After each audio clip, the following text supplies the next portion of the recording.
Hey friends, welcome back to Between the Sundays, where each week we take a look back at the past Sunday's sermon, talk about its major themes, and try to connect those themes back to everyday life. It's a chance for us to keep this conversation going. Thanks for joining us.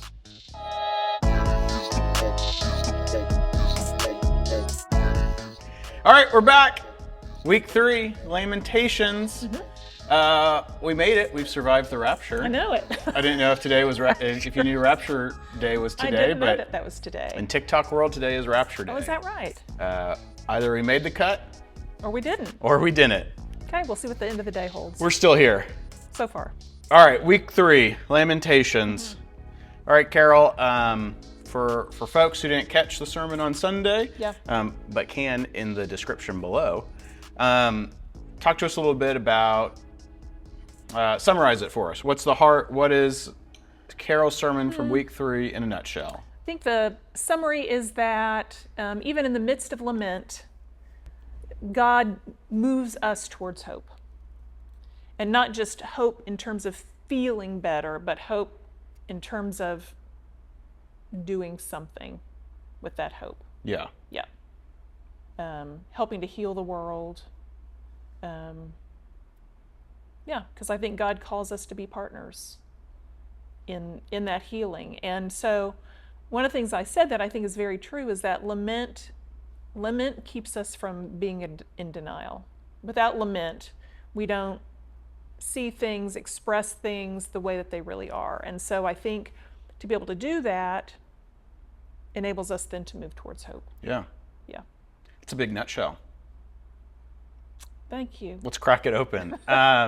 All right, so you had chapter 3 of the 5 chapters. We're going to skip chapter 4 next week because it's just kind of more of the same.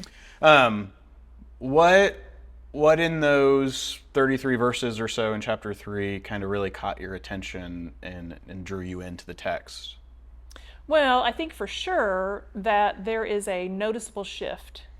We start that chapter with more doom and gloom. Jeremiah, reiterating that God has been like a bear, lurking like a lion and hiding like that God has used Israel, used Jeremiah as a target for God's arrows. Which that was a striking image when you said that on Sunday. That's kind of scary. And so Jeremiah starts with that, and then verse 21, there's a shift. And we don't know what causes the shift. I mean, Jeremiah doesn't say what caused the shift, but there's a noticeable shift in tone, in mood. And he's starting to see again that God remains faithful to the covenant, that God is faithful. Great is thy faithfulness. And I think that's what caught me, is that shift. Yeah. Yeah. I'm curious because I went back and I reread it this morning. I'm curious on your thoughts because you were the expert on it last week. He makes that shift, but then he goes back into his grief again. He does, and I didn't highlight that as much. Well, and it wasn't part of the reading, but yeah. But he does go back to kind of the doom and the gloom, and I think that for me that just says this is real. That lamenting doesn't always bring us to happy endings immediately. I think in the long run, when we can look back over our lives, we can see that hope has been there, but it's not tied up in a nice, neat package. And so I think it's more of lament can be more of a roller coaster, those ups and the downs and the ups and the downs. Yeah. And I think that speaks to our, what we experience daily, that we're not always at the highest highs, but we're also not we don't stay at the lowest lows, hopefully. Yeah. Do you think Jeremiah, he has this real brief moment of hope and then it seems to quickly fade. Do you think Jeremiah loses hope in that turn or where is it? That's a good question. I think it's lingering in the background. And I think what we've been saying the last couple of weeks is that our Jewish brothers and sisters really are able to hold that tension of lamenting to God, complaining to God, with this understanding that God is always faithful. Yeah. And so even though Jeremiah's circumstances cause them to kind of go back, to regress, and to say more of the same, that there's more to lament. I think ultimately there's hope. We may not, it's not spelled out for us in Lamentations, but I think the whole arc of the biblical story is that ultimately there is hope. There's a bigger picture, a bigger story that's at work. And while we may not be able to see it this second, it's there. Right. What something you just said, for some reason, struck this question in me. What, and since I get to ask you questions today, I'll ask you the question. Okay. What do you think is easier, lament or hope? Oh, gosh. I think it depends on the day and depends on, Yeah.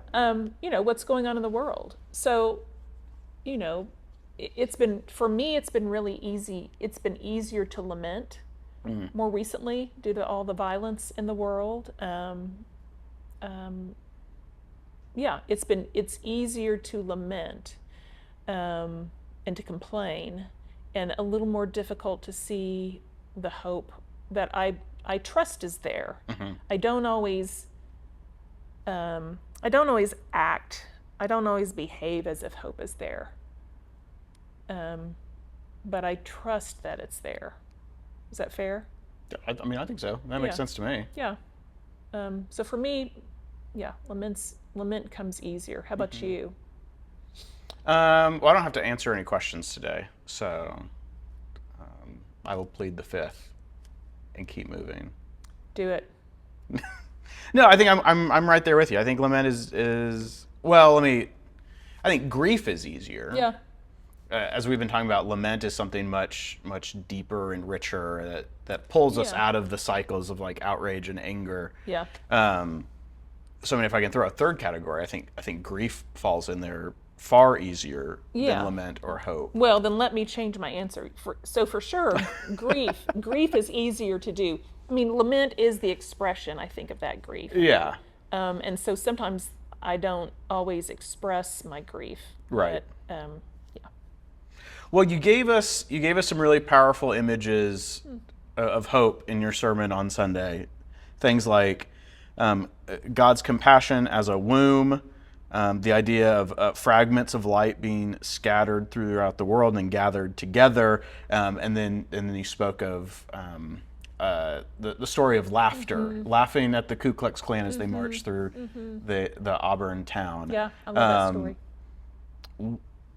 Which of kind of all those images that you threw at us on Sunday is most powerful for you and might kind of be a helpful piece for folks listening? I think the story of the people in Atlanta was most powerful for me because it really happened. It shows us in real time that despite circumstances that may seem that are lamentable, that are grievous, that there was something in them and something without them, outside of them, that brought them to this new understanding of hope and living out that hope, even in the midst of the Ku Klux Klan marching down their street. Yeah. They were faced with the same circumstances, but somehow their response to that had changed. Mm-hmm.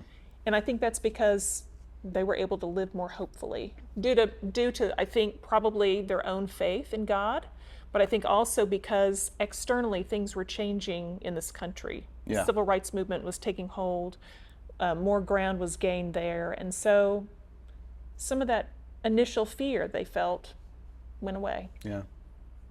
No, I thought that was a powerful image and one that I think a number of our folks could connect to, living here in the heart of Oklahoma. Yeah, I think so too. So the other image you spoke about is the scattering of light and the gathering back together. This Jewish principle of tikkun olam, of repairing the world.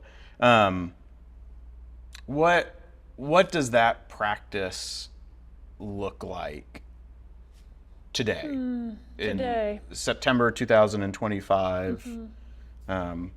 And maybe how are you practicing that? Yeah. I think personally I'm trying to be more mindful of even the tiniest glimmers that I see, and recognizing those and lifting them up and being thankful for those. Like seeing our grandchildren grow into thoughtful, compassionate human beings. Yeah, not our grandchildren. Oh. Let's clarify. I'm sorry. Yeah. Mark and my There grandchildren. you go. Yeah, different partners. Okay. I'm sweating now. Yeah, I think capturing those glimmers, seeing, the news is so full of doom and gloom. Yeah. We don't often hear the stories of hope. And so really holding on to those stories, lifting them up, and then sharing them, I think. I mean, I'm not always great about sharing those good things because the grief can weigh you down, weigh me down. But yeah, I think noticing the smallest fragments of light that we can, and then lifting them up, and to show other people they're here. Yeah. They're here.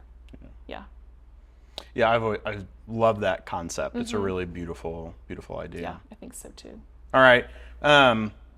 For folks that haven't listened yet, or for folks who are in the sanctuary and walking into the week, what's the main thing you hope they leave your sermon with? A sense of hope that that God is still working in each of us to help us be those light bearers, those healers that God wants us to be, that God needs us to be as God's partners. And that in spite of lamentable events, we move forward. Yeah. Yeah. Beautiful. Thank you. Carol, thanks for another great sermon on Sunday. Thanks, I appreciate Michael. it. Thank you. Friends, this coming Sunday, we're going to wrap up the Lamentations series. We're moving into chapter 5. Jeremiah is going to switch back into grief mode. So we'll see how it goes. But catch us back here next week between the Sundays. See ya. See ya.